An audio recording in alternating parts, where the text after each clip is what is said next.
Let's talk about a chlorine feeder.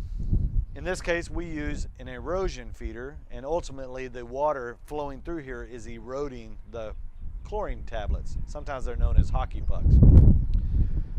Anytime we're going to add chlorine to an erosion feeder, we want to make sure the pump is off.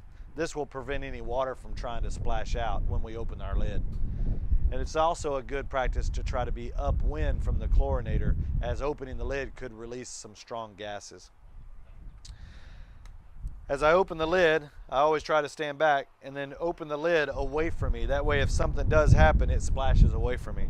Now that I have my lid off, I can simply drop my hockey pucks or chlorine tabs into my erosion feeder. It's important to try to get the tablets to fall flat versus on their end. If they do fall on their end, it'll reduce the amount of tabs you can put in the feeder. We recommend not filling the feeder all the way to the top. Stopping about 3/4 of the way seems to be a better practice. As we put our lid back on, we just snug it up. At this point, we can go ahead and turn our pump back on. We also have on the back a dial, and this dial regulates the amount of water that flows through our feeder.